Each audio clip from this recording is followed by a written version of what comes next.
Swift Traffic Action Group o STAG-Head. Magandang umaga po, Sir Bong. Welcome po sa programa. Magandang umaga po, ma'am. Magandang umaga rin po sa lahat ng taga-subaybay. Apo, Sir Bong, kamusta po ang monitoring po ninyo sa mga lagay po ng ating kalsada, especially nagpapatuloy yung kaliwat ka ng kilos protesta? Yun nga po, ma'am, we were surprised na na-extend tong sa People Power Monument. Ang plinano lang po namin dito is hanggang kahapon. Partly, they were given additional permit to extend ngayong araw na to. And alam naman po natin, Lunes ngayon, balik-pasok yung mga tao sa opisina at saka yung mga nasa eskwela. Hindi naman po nagsuspend ng klase ang Quezon City. So, medyo maaga pa lang may pagbigat na dito, no? Because we were all caught unaware na ganun pala yung mangyayari na extend. Actually, yung barrier po, ma'am, kaninang umaga, sinisimulan na namin ibalik. Baklasin, oo. And then, buti na lang, konti pa lang na ibabalik namin when we were advised na magkakaroon ng continuation yung deployment namin ngayon. Kaya meron pa rin po portion dito na 2 lanes pa rin po yung busway. Ang permit and extend ay from LGU? I think so. Ang nabasa lang po namin is yung traffic advisory ng local government ng Quezon City. So we base it from there. Kaya nag-deploy po kami. Dapat po regular deployment na kami ngayon. Kasi nga, based on the planning, isang araw lang naman to. Opo. So we needed to scramble, get back to the previous deployment yung kahapon para matugunan yung traffic dito. Kasi kanina naman yung traffic dito sa Ortigas going to People Power Monument. Kanina po tukod na tukod eh. Naku po, Lunes na Lunes pa naman. Lunes na Lunes. Ang aga tumukod hanggang Mega Mall.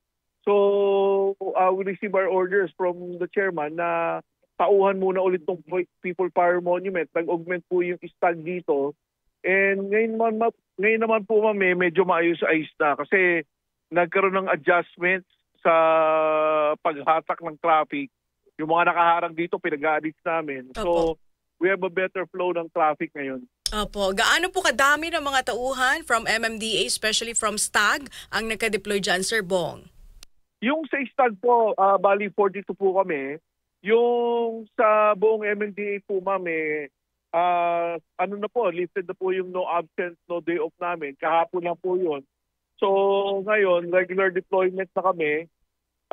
Kaya po, ma'am, siguro a little lesser than yesterday's deployment. Kahapon po, mga 2,300 kami. Siguro po ngayon, mga 2,000. Okay. Ito po bang affected dito, Sir Bong, yan lang kahabaan ng EDSA or pati doon sa papunta po ng White Plains? Both, pero open po yung White Plains natin, both direction. Nagkaroon po tayo ng sinarado po yung isang lane, yung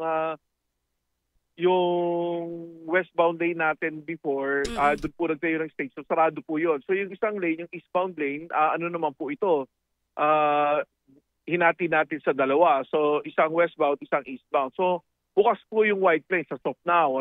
Wala pa naman po mga tao na nagrarally, pero nandito po kami dahil nga po Lunes po ngayon, ang dami pong galing ng mga sasakyan sa mga exclusive subdivision dito sa Katipunan like White Plains, Blue Ridge, Green Meadows. Dito po lumalabas yan papunta ng EDSA. And so we needed to manage this para mahatak natin yung traffic palabas ng EDSA ay makapunta po sila sa point of destination nila. Opo, tsaka wala kasing abiso na hanggang ngayon merong protesta, di ba? Diyan po sa People Power. Opo. Isa pa yun dahil yung mga taong dumadaan dito, siguro hindi lumabas kahapon, ngayon lumabas, tapos nakikita nila bakit may stage dito. Isa pa yun sa nagpapadelay sa amin, yung mga usisero, yung mga nagra-rubbernecking. Yun ang mga nag-video. Opo, instead of dire-diretso na po, nagbabagal pa para kumuha ng video, kumuha ng litrato.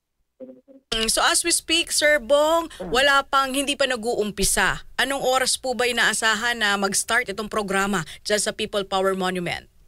Kahapon, ma'am, late silang nagsimula Siguro yung pre-program nila, mga 2 o'clock.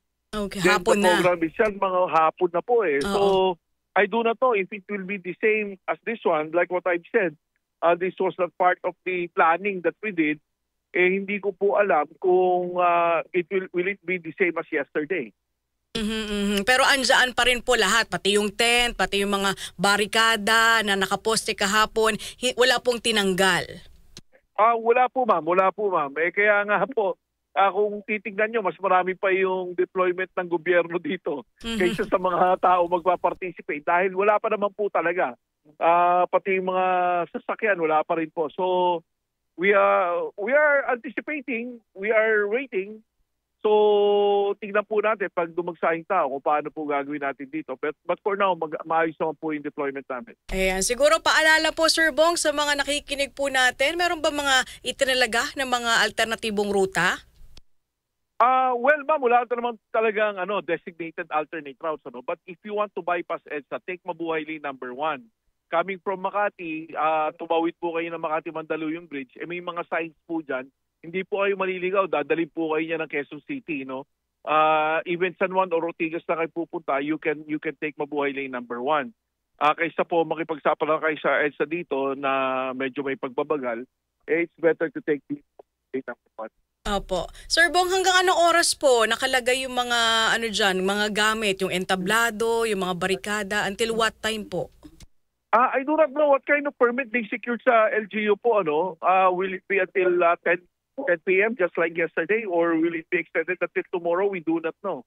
As far nasa ground po ako, I do not know if they have advised MMDA already on what their intentions are in as far as extending the rally here at People Power Monument. Ang meron na po 3 days na nakadeploy kami dun sa Quirino Grandstand. Opo. Dito wala po eh.